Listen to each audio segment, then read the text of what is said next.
Hello everybody, Hal here. Today we're going to work on the G chord. It's an open position chord. This is a very important chord. We're going to work and look at 6 different kinds of G chords that you can do that are open position chords. Let's see. Also in the description you will find the sheet that has 16 different open position chords. Look at that. We need to learn all of them, but today we're just going to work on G. So let's zoom in and get right to it.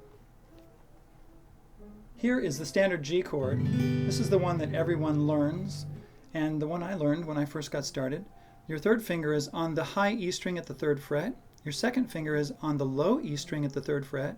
Your first finger is on the A string at the 2nd fret. Just like that. This is an okay chord. It's great, but it's not my favorite.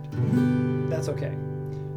Let's look at the next chord, which is a simplified G chord. You can actually play 3 strings. Okay, these 3 right here.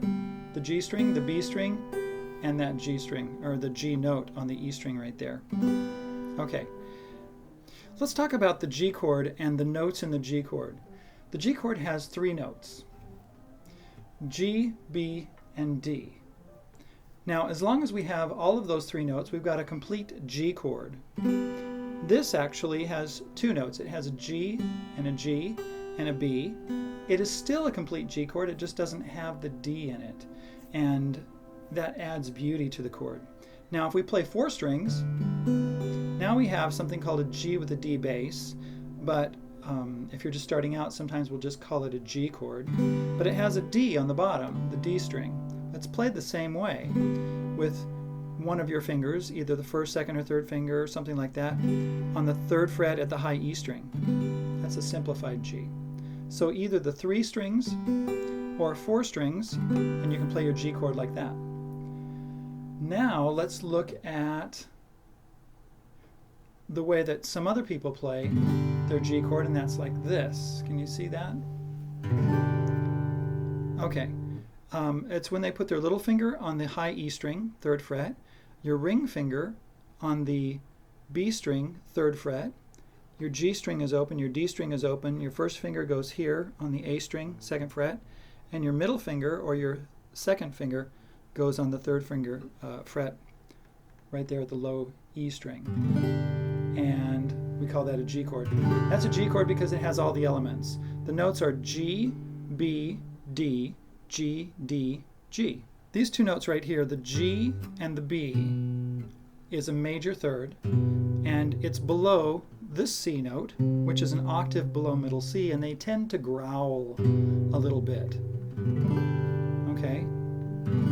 And so the 3rd of the chord, or the B note, right there is really low in the chord. This is an okay chord. It has a really nice high upper light feel to it, and then the low strings have a kind of a growly feel to it, okay, which is an interesting chord. Now, here is a chord that I absolutely love, just like this. It's when I don't even use my 1st finger, I just let go of it, like that. It might look like I'm using it, but I'm not really. I'm just kind of hanging out there. And I'm just using my 2nd and my 3rd fingers, just like that. My 2nd finger is on the low E string at the 3rd fret.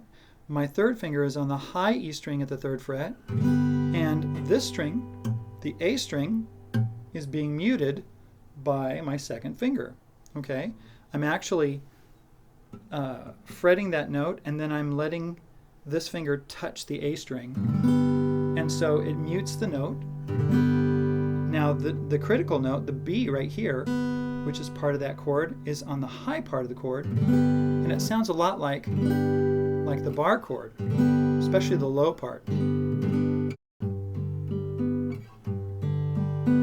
Okay, so there's my favorite G chord. You'll see me do that a lot.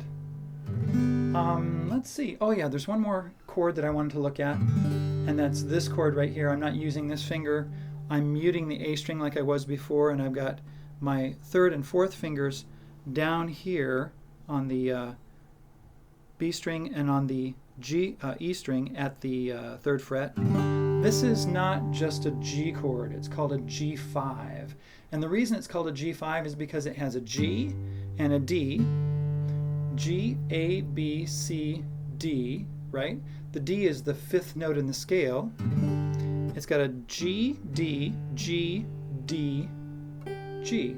There is no B in that chord. And so that's why it's not called a G chord, but called a G5. Okay? Great chord. I use it all the time. But, well, not all the time, but you know what I mean. Okay, so just to review, we've got our standard G chord. Okay? We've got a simplified G with 3 strings. We've got a simplified G with 4 strings. Okay?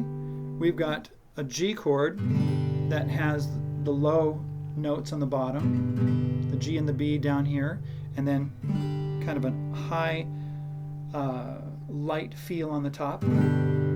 My favorite G chord, which eliminates the B note right there and has the B note here. Okay, it's also very easy to play, and the G5. And there you go. There is the G chord. The next thing that you need to do is to subscribe to the Quail Studios channel. It doesn't cost anything, by the way.